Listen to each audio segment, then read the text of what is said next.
Welcome to the flight levels. Filing an IFR flight plan can feel like a lot of work. You meticulously select the departure procedure, the en route segments, and the standard terminal or arrival route for your flight. But then, when you pick up your IFR clearance, the route you receive is totally different. What happened? Who changed your meticulously planned route? Today, we're going behind the scenes of air traffic control to unmask the culprit. Let's get to it.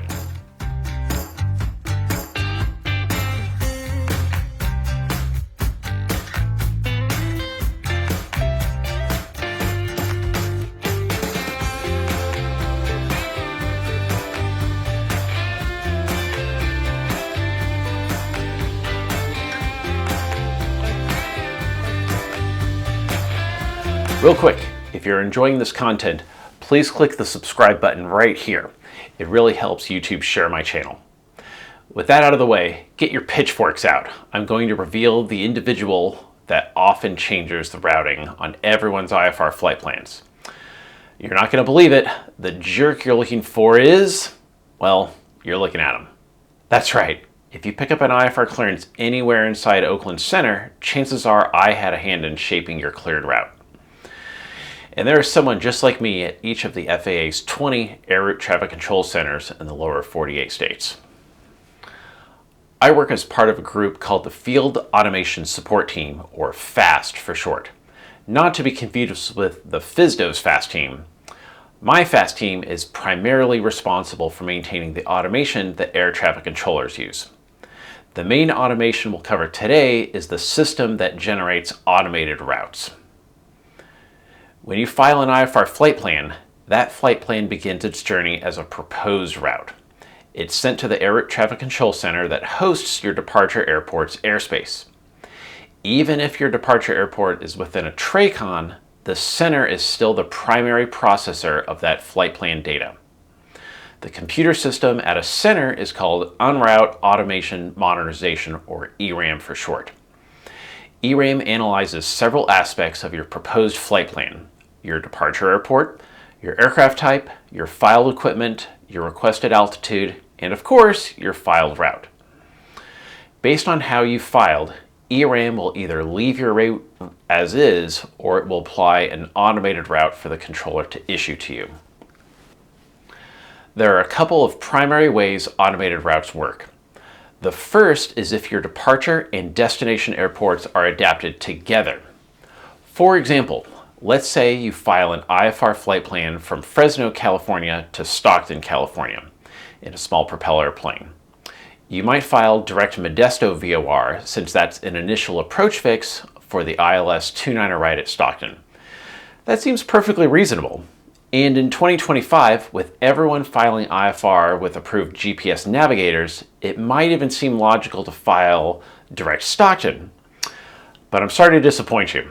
No matter what you file, clearance delivery in Fresno is going to clear you to Stockton via the Yosemite 3 departure to Intel, EB2 to join Victor 23 to Honez, then direct Stockton Airport. This is because I adapted ERAM to assign this specific route to all propeller planes flying between Fresno and Stockton. Looking at these specific pairs of departure and arrival airports is the first way ERAM tries to assign an automated route. If your specific pair of airports is not adapted, ERAM then examines your filed route departing your airport. Another example, let's say you file IFR from Monterey, California to Santa Monica, California via the Paso Robles and Fillmore VORs. The Paso Robles VOR is what we call a T-fix for southbound Monterey departures. Therefore, clearance delivery at Monterey is going to assign you the Monterey 5 departure, radar vectors to Salinas VOR to join Victor 248 to Paso Robles VOR, then as filed. The idea behind T-fixes is that ERAM will modify your route between your departure airport and that T-fix. Everything you file beyond the T-fix should remain the same for now. You may be wondering, okay Joe, if Paso Robles VOR is a T-fix, then I'll just file direct Santa Monica Airport and skip your dumb automated routes. Well, sorry to disappoint you again, but I thought of that. In addition to T-fixes, I've also adapted crossing lines which apply the same automated routes. So you would still end up getting the same routing down Victor 248. Being the keen-eyed pilot you are, you likely noticed that my automation amended your route only up to the Paso Robles VOR, which is essentially on the edge of Oakland Center's airspace. That's not a coincidence. While not an absolute hard limit, a rule of thumb I follow when adapting automated routes is that I don't dictate how planes are controlled in other centers' airspace. In general, any route amendment you receive from clearance delivery will likely revert to then as filed before crossing into any other air route traffic control center. So Joe, why do you bother messing with my filed route in the first place? What's wrong with how I file my IFR routes? Well, unfortunately, that's not entirely up to me. My role with the FAST team is to be the dumb computer guy in this scenario. Controller representatives who are actively working traffic provide me with how they want automated routes to work. My job is simply to implement those requirements. Automated routes are very likely adapted for air traffic flow management or some other operational need to help air traffic controllers manage the airspace more effectively.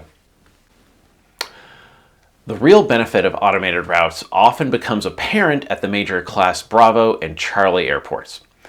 With San Francisco, Oakland, and San Jose airports all within 30 miles of each other, their traffic flows are inherently intertwined. At each of these three airports, there are specific DPs and stars based on which runways are currently in use. As an example, for flights departing San Francisco to destinations east of California, pilots typically file over the fix Jessica. During the usual west planned flow, or winds favor westerly runways, automation will assign the truck-in departure Syrah transition to join Q128 to Jessica, then as filed. Notice where the fix Jessica is located. That's right, it's on the boundary with Salt Lake City Center. What you do in their airspace is their problem. You can see the truck-in departure uses the 28s and the 1 runways, which work well with the prevailing westerly winds in the Bay Area. However, in the winter, the winds often shift direction from the southeast.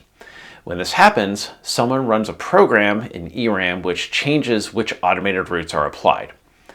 Instead of the truck-in departure, ERAM will apply the city departure Syrah transition. As you can see, the city departure uses the 10s and the 19 runways, which are aligned with the shifted winds.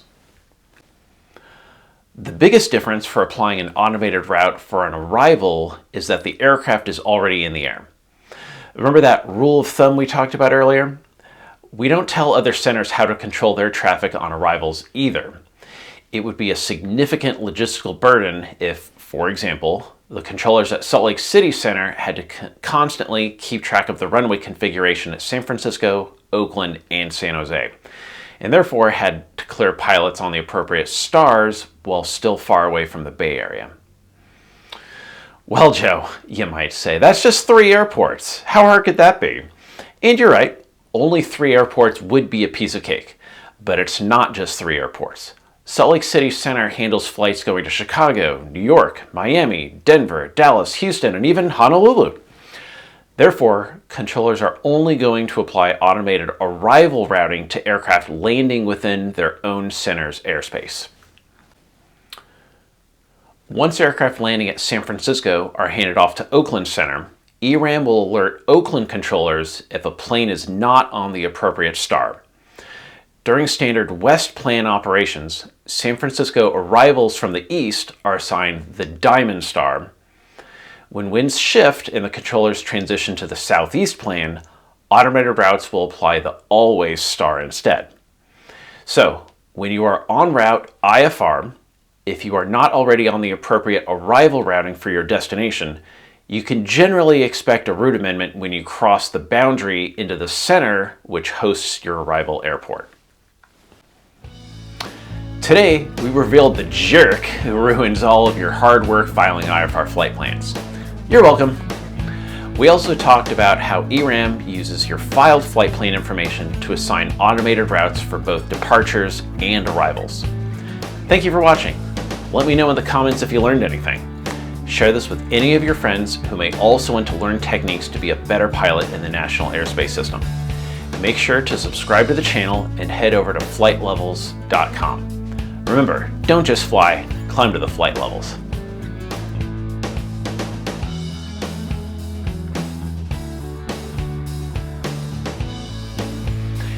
If you enjoyed this video, click here to see how air traffic controllers see the airplanes they're working. You're gonna love it.